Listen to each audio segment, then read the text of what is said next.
thought I would take a minute to talk about psoriasis.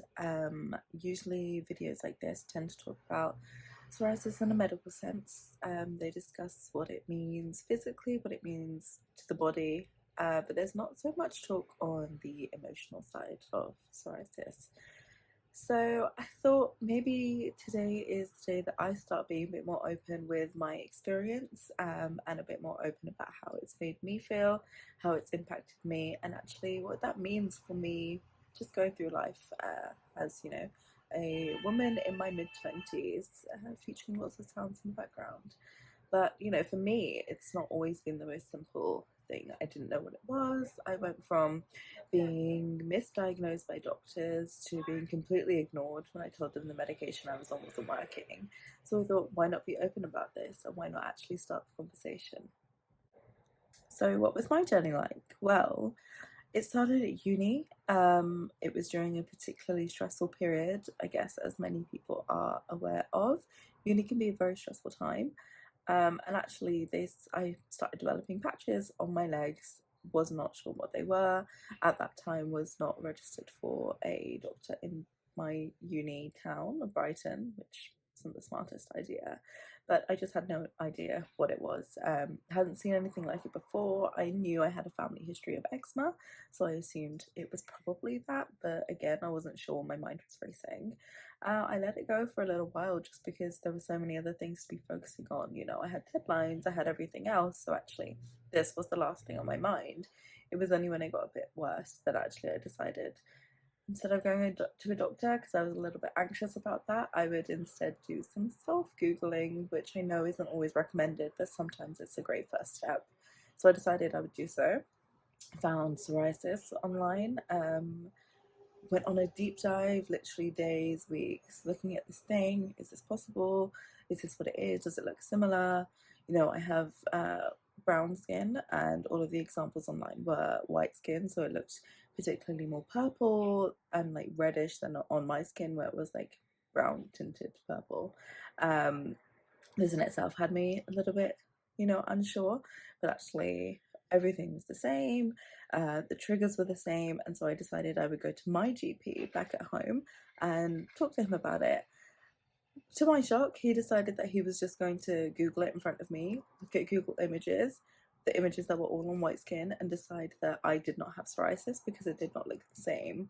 So this was the first step where actually, I found it really difficult to get this diagnosis because no one was listening. So unsurprisingly, this made me more stressed. This had me more anxious, and in the end, I actually had a lot worse of a time with my psoriasis as it started to spread.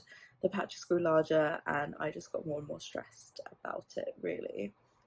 My doctor then decided that he would just prescribe some steroid cream because that was all that he saw fit. It wasn't psoriasis, he didn't know what it was, but he thought steroid cream was the answer. This worked for a little while, but once I stopped taking it, it got worse. So actually, it really, really was like a difficult time.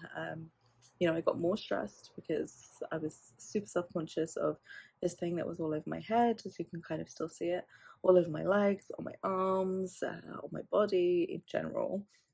And so, I'm getting more stressed, there's more self esteem issues, my self confidence is plummeting, there's high levels of stress at uni. And then, I was trying not to come home too often, but I wanted to only be at home, but actually realized I needed to be at uni so that I could go to my lectures. So everything kind of came to this one moment, this one pinpoint where I completely broke down, and, it just was the moment where I was like, actually, I need a doctor that will listen to me. So went to my GP, requested a different doctor. Sure enough, this new doctor I had knew what it was. She confirmed it was psoriasis.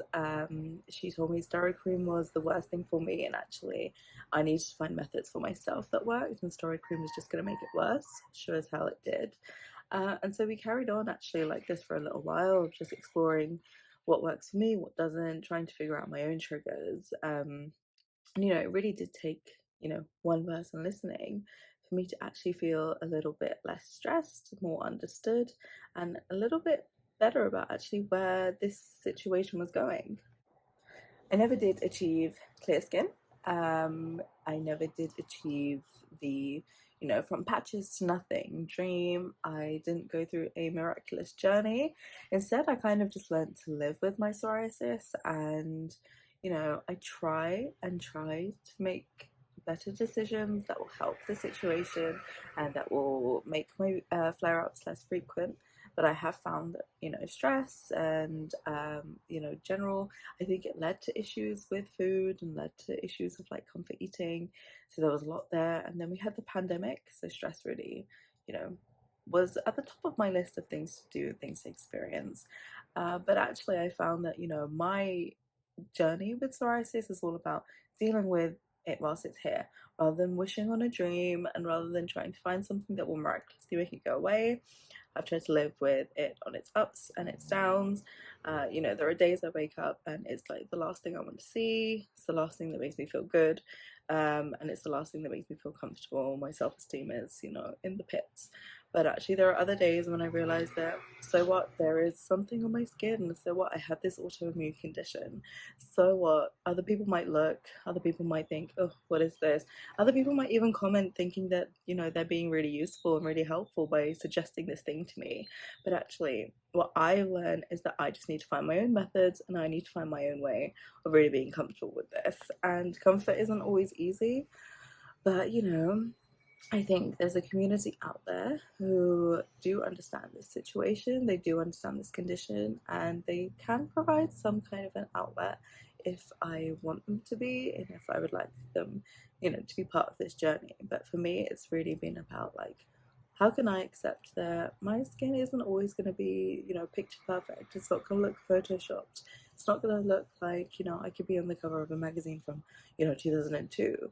But actually, I think this ever evolving world that we live in really helps with, you know, this isn't an imperfection because there is no such thing as perfect skin. This is just something that I live with, something I have to deal with, and something that other people are going to understand or they won't, and that's okay. I do just want to be a bit more open with myself and with other people about what psoriasis means to me, what psoriasis is, and actually how does it affect me, because I know after being a little bit more vocal, there are so many people in my life that also have psoriasis and also suffer from psoriasis, but that hasn't changed anything about their lives. So, long story short, I am Diamond. I have psoriasis, and I'm sure I will continue to have psoriasis. And this is where I begin to be a little bit open about my journey and what psoriasis means to me.